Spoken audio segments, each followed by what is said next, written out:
The thick smoke hit first, followed by blistering heat. Then came a sickening screech of metal ripping apart, like a massive tree snapping before it crashes down. But Callum Drexler charged right in, completely fearless. He found an unconscious woman pinned in the wreckage, her fingers desperately clutching a leather briefcase. With one swift motion he pulled her free, shouldered the weight, and carried her across the burning grass. Placing her gently on the cool clover, he turned and rushed right back into the fire. He had no idea whose life he had just saved, and she was barely conscious. Here is the incredible twist of fate. Tucked in his pocket was a foreclosure notice from the bank she controlled. 3 days after that tragic crash at Hardwick Field, Callum was right back at his morning shift.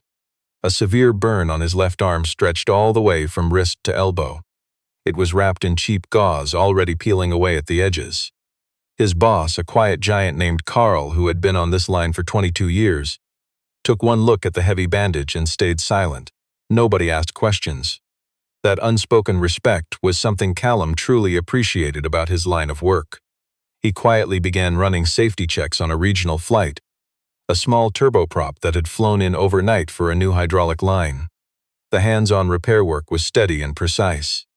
A younger mechanic named Trey mentioned that 2 crash survivors were sharing their stories on the local evening news. Callum simply handed him a wrench and told him to check the return line clamp instead. "Weren't you out there?" Trey asked. Callum shrugged. "Hand me the spec sheet." That evening, Callum cooked a simple dinner of roasted chicken with garlic fresh from his own garden. His daughter, Petra, worked on homework at the table, her little shoes swinging off the kitchen floor. They ate their meals with the television completely off. This had been their quiet routine since Dana passed away 4 years ago. It was just their normal way of living. "Owen's dad was on the news," Petra murmured. She was only 9, but she always spoke her mind without any sugarcoating. "He said he helped pull people out." Callum cut his chicken. "Good for him." "Were you there?" she asked. "I was close." Petra stared right at his fresh bandage. It was a heavy, lingering gaze, the kind of slow, studying look she had been giving him lately, almost like she was filing clues away. Then she just picked up her fork and dropped the subject completely. The third notice from Falk County Savings arrived early the very next morning. Slipped right under his front door before 5:15 in the morning, before his old coffee maker had even finished its very first cycle. Reading it under the stove light, he saw the signature of an executive who answered directly to the woman he saved. Only 31 days left. He folded the paper in thirds, pressing the creases flat. Then he shoved it into the kitchen drawer right beside the other warnings. He had already taken his fight down to the local legal aid office on 2nd Street. A bright young law student named Claire, finishing up her degree, spent a solid hour searching through his mortgage documents. The bank was triggering a harsh foreclosure clause buried deep within his original loan agreement. While technically legal under their ruthless terms, Claire believed the poorly written clause could actually be challenged. She chose that word very carefully. But to mount a real legal challenge, he desperately needed a private attorney. The starting retainer alone was $12,000. Claire handed him a list of local support programs in the county. Callum thanked her and drove straight home. Now let us look south. That same afternoon, 4 hours away at the University Hospital, a nurse stepped into room 314, finding the woman I had just rescued from the wreckage awake and sitting up. She stared blankly at the ceiling, her mind clearly working through a complex puzzle. The crash had shattered Maren Solace's right arm in 2 different places, completely fracturing her collarbone. A deep gash on her cheek required 11 stitches. You see, she had been unconscious for nearly 20 hours. "You have messages," the nurse said, placing a cup of water on her tray. "Your assistant called 4 times. And was there a man?" Maren asked. Her throat was raw from the oxygen. "Big guy, dark hair, no safety vest," she rasped. "He saved me." The nurse checked her chart and looked up. "No one matches that description." Nearly everyone who helped out there was an official first responder. "He was not a responder," Maren whispered, staring upward. "What is his name?" "I don't know him, just find out." Rhea, her chief of staff, had served her for 12 years and knew how to deliver a thorough investigation on the first try. Calling the very next morning, Rhea had already pushed through to the local NTSB office. She even reached out to the Harwick-Falk Airport Authority, along with 2 personal contacts inside the FBI's Pittsburgh office. The official witness list does not match, Rhea told her. 12 names were cleared by investigators. Not a single one fits your guy. No safety vest, no airport badge, completely off the official response grid. He was a civilian, meaning he slipped away before they took names, choosing to keep his good deed quiet. After a heavy pause, she added, I checked the airport security cameras. At 5:47, a clear shot shows a man carrying a woman from the burning wreckage. Medium build, darker skin, wearing an airport maintenance shirt with his badge visible. Maren stayed completely silent. His name is Callum Drexler. He is a maintenance tech right here at the airport. 3 years. Rhea's tone shifted. She was finally getting to the part that actually mattered, my hidden past at Boeing. Senior structural engineer. He basically ran their emergency escape systems team for 8 long years. Maren still didn't say a word. The patent on the backup door release mechanism, used in about 34% of U.S. commercial flights. That massive door patent, he's the lead inventor. Filed in 2017, another pause, left Boeing in 2020. No firing, no public reason, 0 press coverage. He's worked maintenance since 2021, making about $52,000 a year.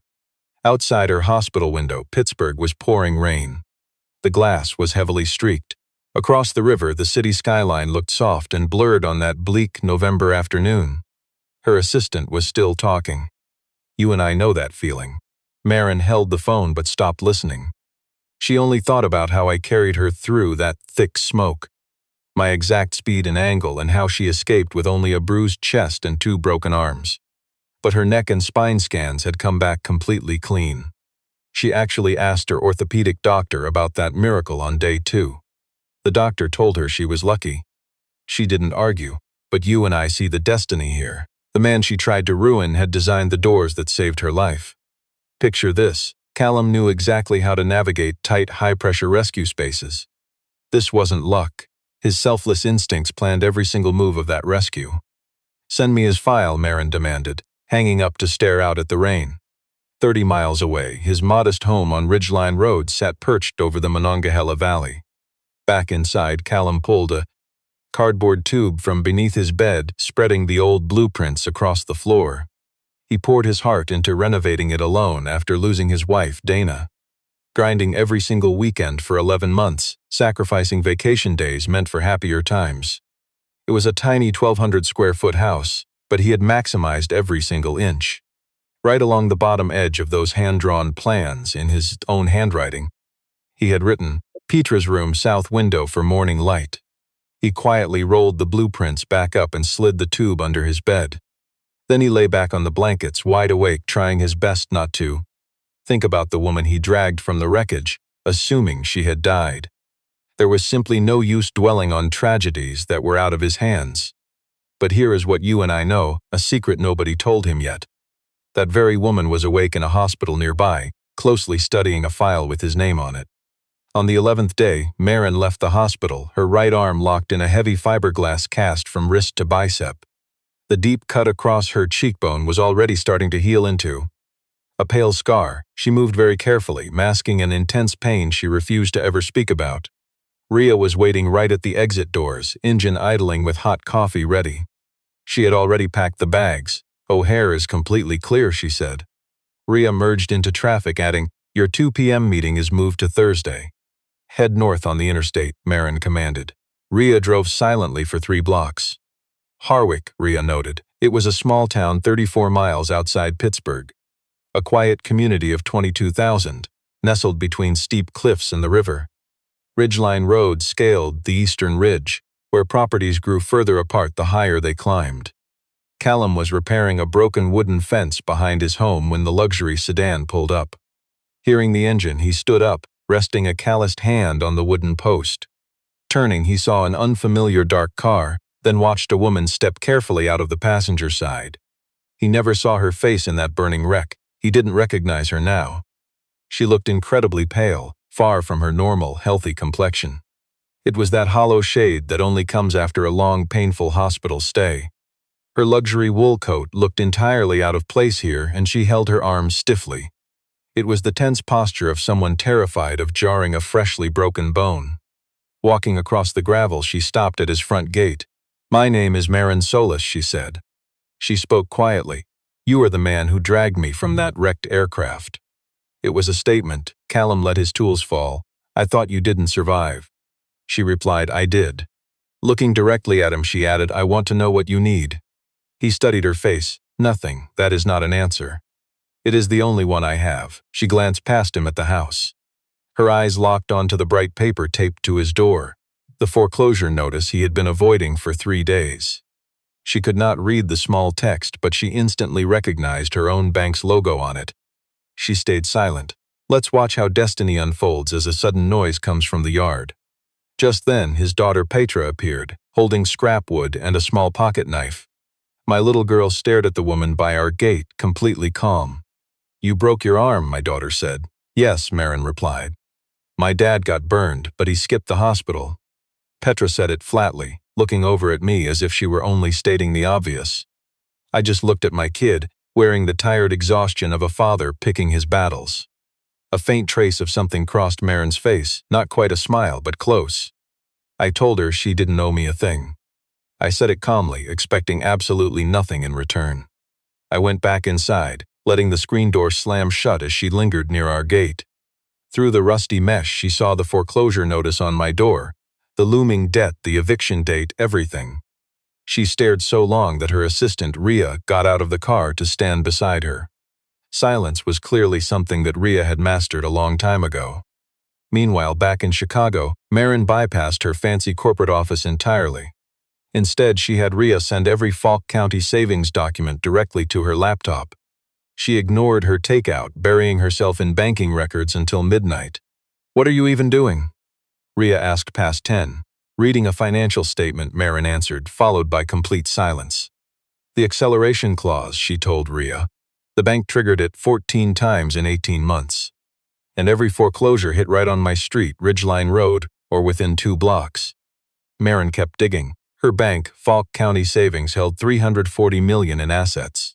They survived on regular deposits but gambled heavily on risky commercial real estate deals. A massive property development firm operating out of Pittsburgh, Halverson Property Partners. They were already holding secret talks with our town council to bulldoze the neighborhood for commercial space.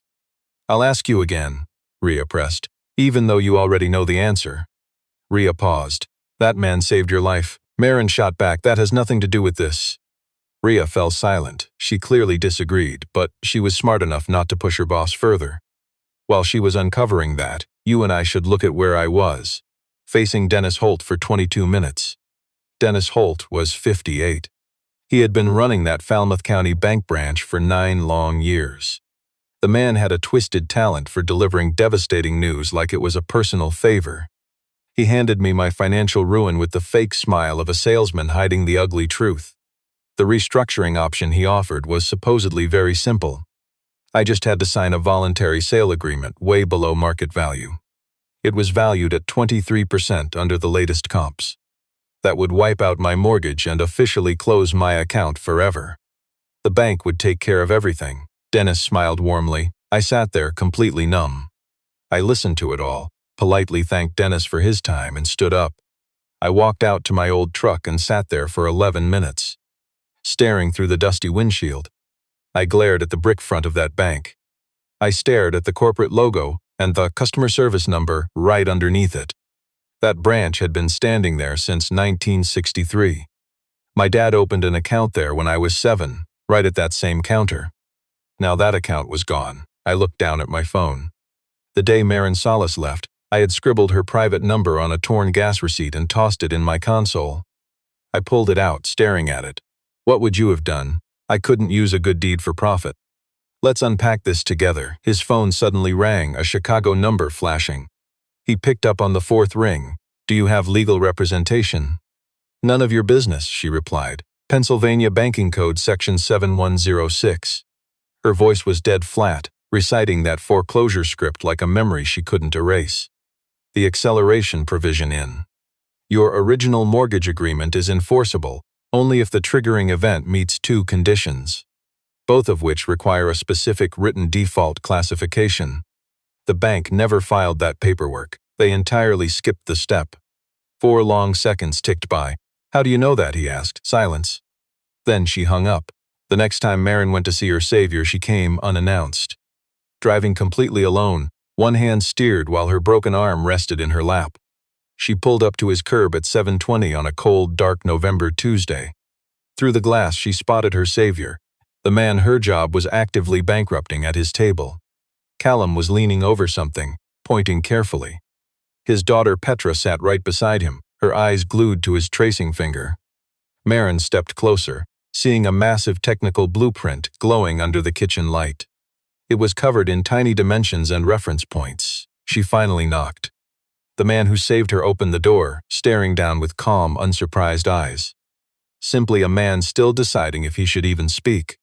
Wordlessly, he swung the door open and stepped aside. He sent Petra upstairs with the quiet, gentle authority of a single father.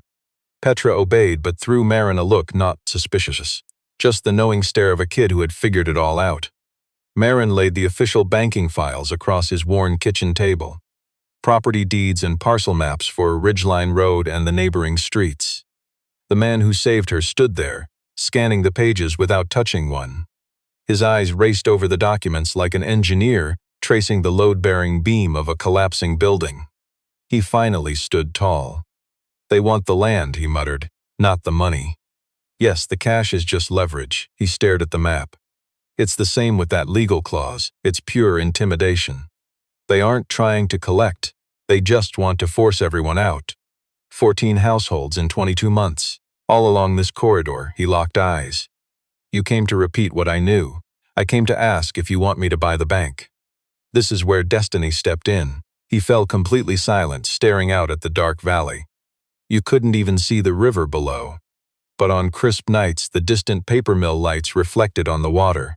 Tonight, everything was crystal clear. "I don't want to be bailed out like that," he quietly murmured. "This isn't about you," she said cleanly, keeping her voice entirely neutral. A long silence stretched out, giving the survivor and her savior time to realize it was a lie. She knew it, he knew it, but neither of them would ever admit that truth out loud. He told her to leave before his daughter came back down for dinner. He didn't say yes and he didn't say no. He spoke like a proud man, desperate for the help he'd never admit he needed. Maren gathered her papers, but one loose sheet slipped out and landed on the floor. "So what do you and I make of this?" He handed the page back, their fingers never touching. But destiny was pulling them closer now than they had been all night long. She walked to her car and sat there in silence, not even starting the engine. Suddenly, her cell phone lit up on the empty passenger seat. "The valuation board finished today," her assistant told her. "Falk County savings can be acquired in 60 days under a standard bank agreement. Their consumer balance sheet is clean, and the real estate risk is totally manageable." Maren just stared up at the lights of her savior's quiet bedroom window. She saw his daughter Petra behind the curtains. "Move faster on the deal," Maren ordered.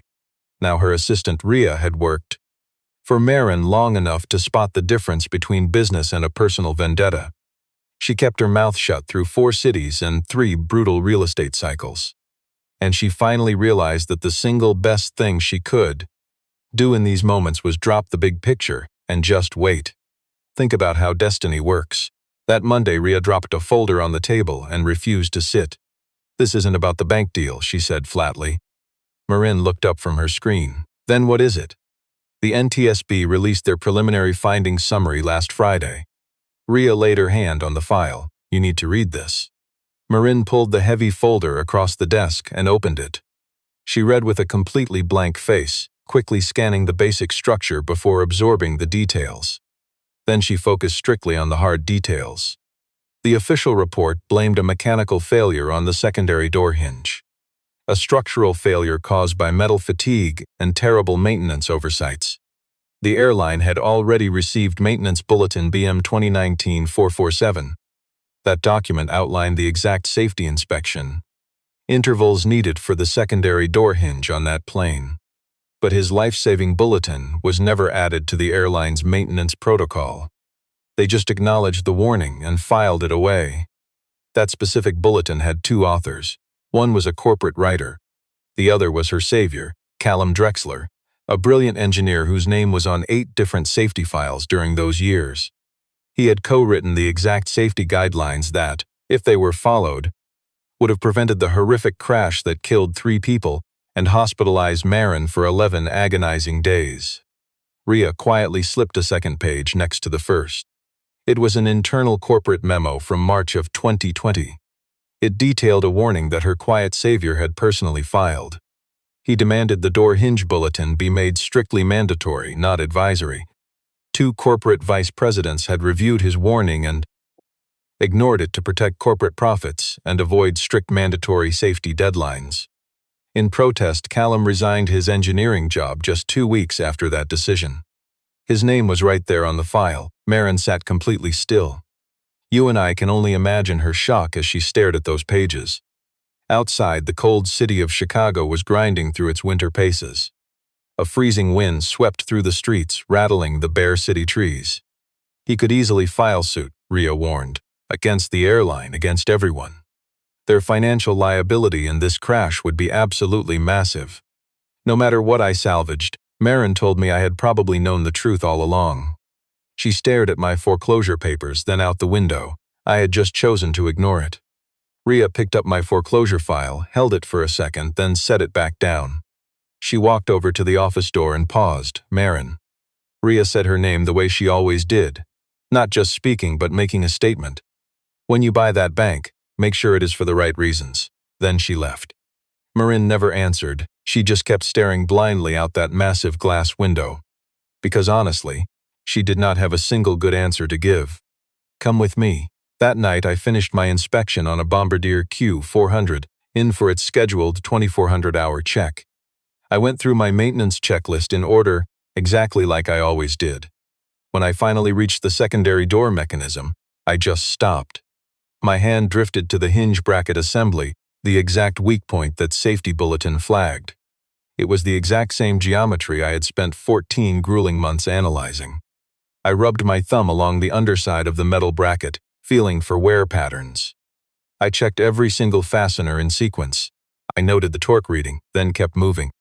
My hangar was dead quiet, except for the loud heating system fighting the bitter November cold.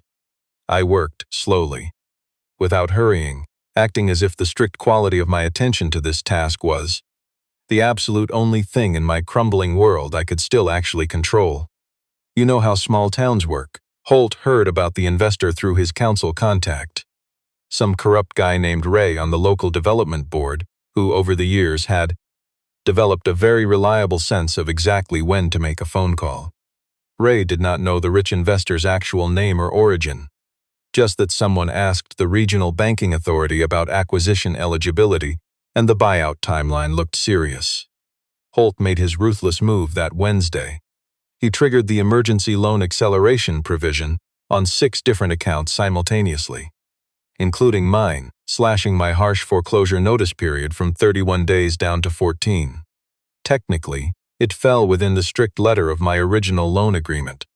That is, if you read that emergency provision alone and ignored the restructuring terms I had proposed 3 weeks prior, which Holt had seen, making it a fully binding legal modification.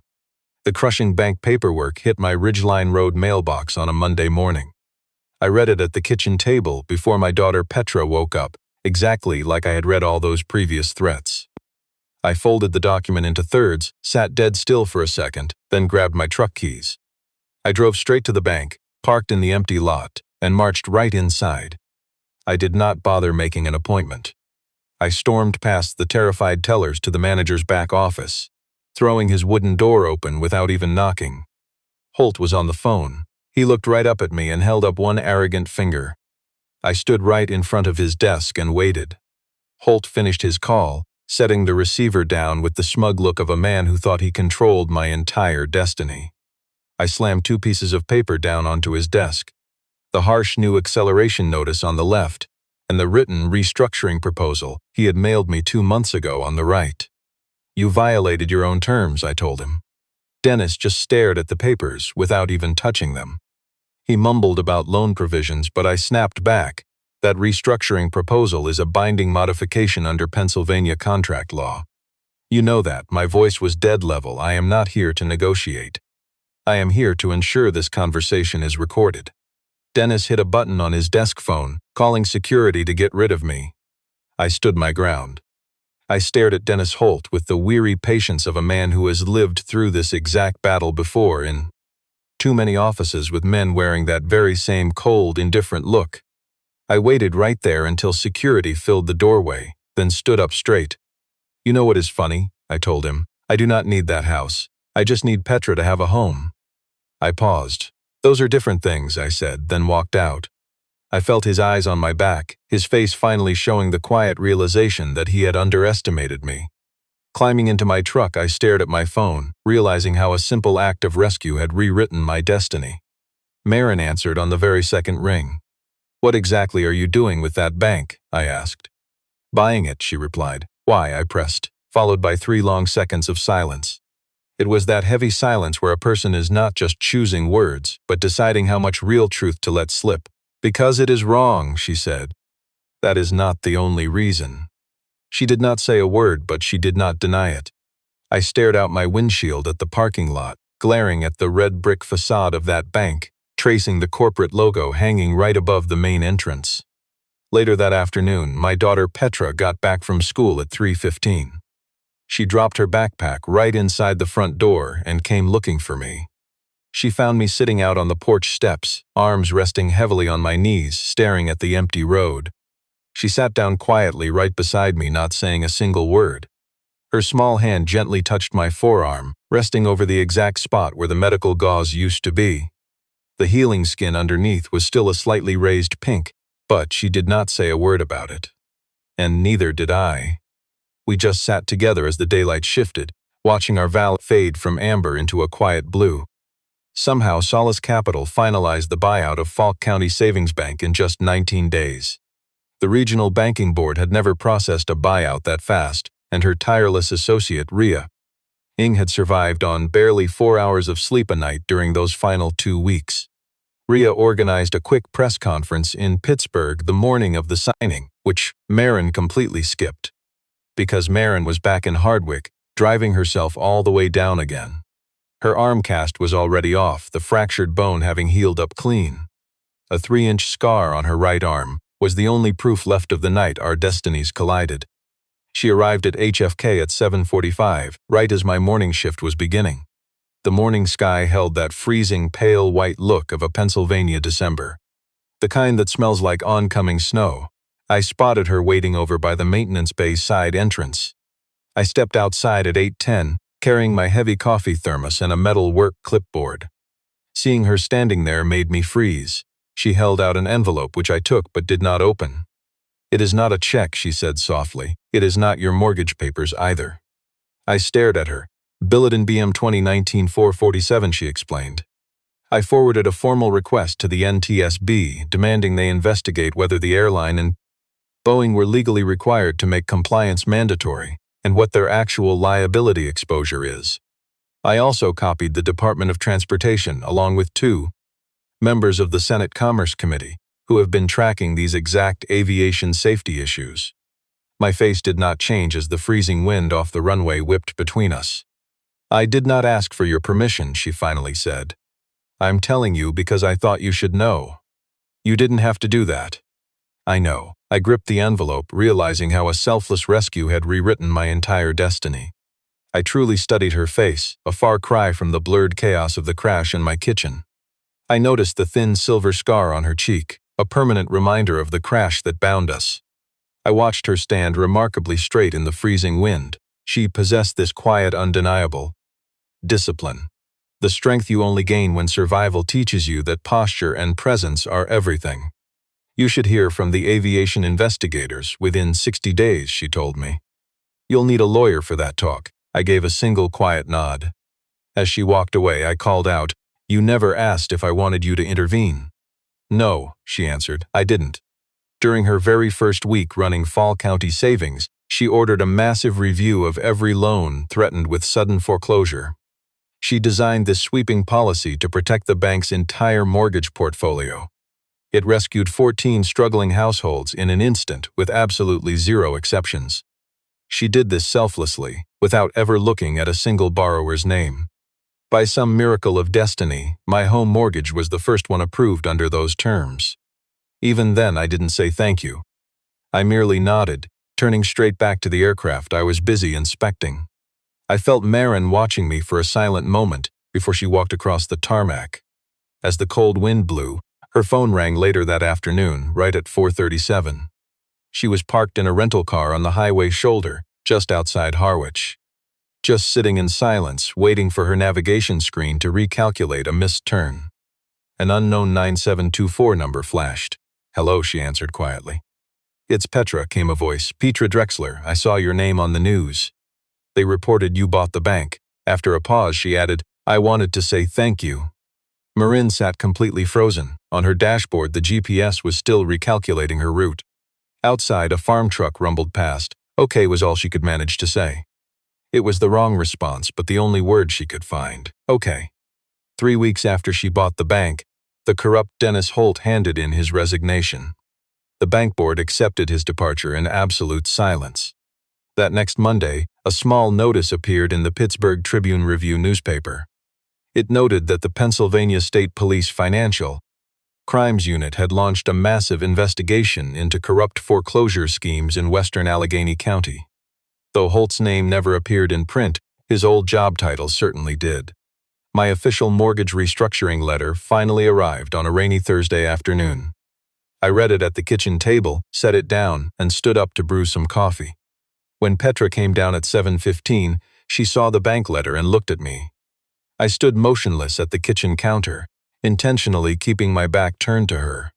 She sat down at the table and quietly read the first couple of lines. She stopped reading right there, instantly realizing our entire destiny had just been saved. Neither of us said a word. That quiet understanding was how we always faced life's biggest changes. That evening at 9, I finally dialed Maren's number. I had only called her once before about the foreclosure, and that was strictly business. But this call felt completely different, and I had no idea how to handle it. She answered. "Your arm," I said. "How is it healing?" she replied. "The cast came off last week." "Good," I muttered, staring down at my kitchen table. "I didn't ask about her arm," I said, her silence stretching between us. This wasn't her ignoring me. It was the heavy silence of someone making a decision. "I know," she softly replied. That call lasted exactly 22 minutes. There is no record of what we said, and my memory of those 22 minutes is hazy at best. But it was our very first conversation that had absolutely nothing to do with my bank loan. Nothing about the plane crash, nothing about my 9-year-old daughter and her strange little theories. Just two souls talking long past midnight. She was standing by a window way out in Chicago, while I sat quietly at my own kitchen table, inside the home I built with my hands on a steep Pennsylvania hill. We both knew the truth, but neither of us said a word. I imagined her turning off those bright office monitors around 10:52, ignoring the clock, staring down at the city grid, watching the orange sodium streetlights stretch along the lakeshore, and yet she stayed on the phone with me.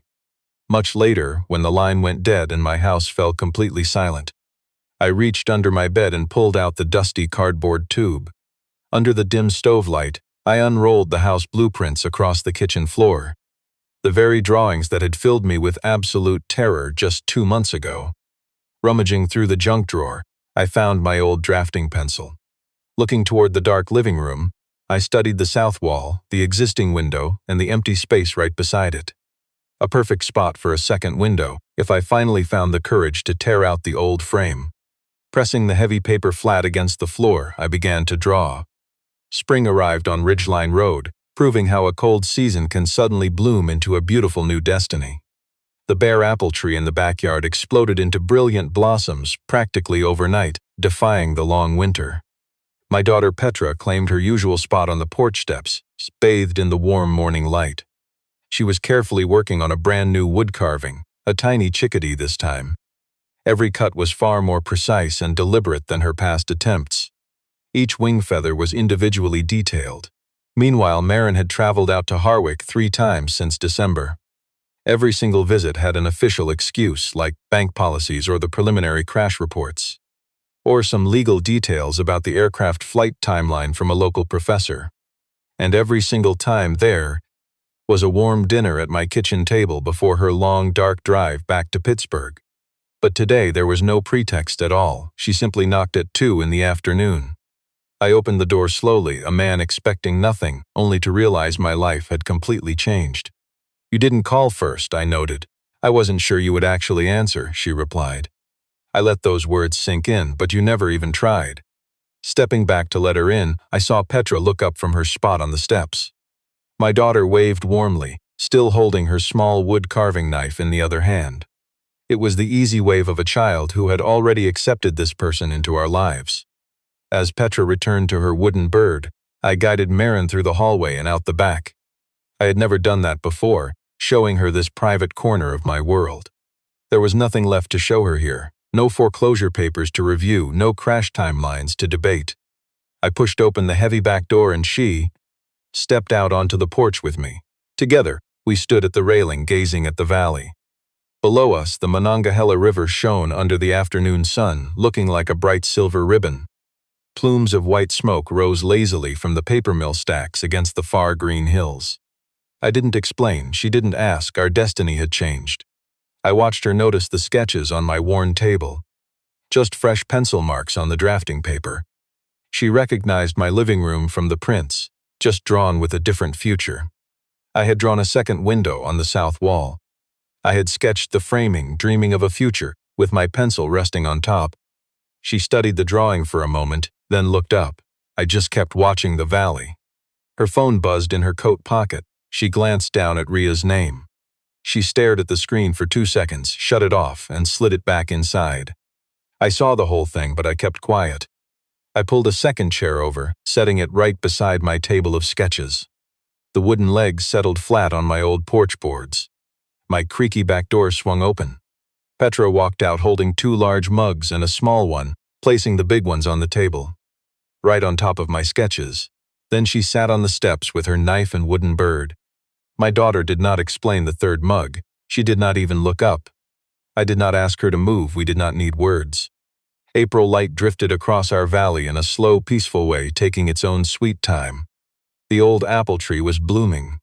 The little wooden bird in her hands was nearly finished. When I saved Maren from that burning plane, I expected absolutely nothing in return. And she did not buy that bank just to repay a debt of survival. What happened next in that warm spring light beside my sketches and the quiet sound of my daughter carving her wooden bird was a grace no legal contract could define. On any foreclosure papers either of us had ever signed.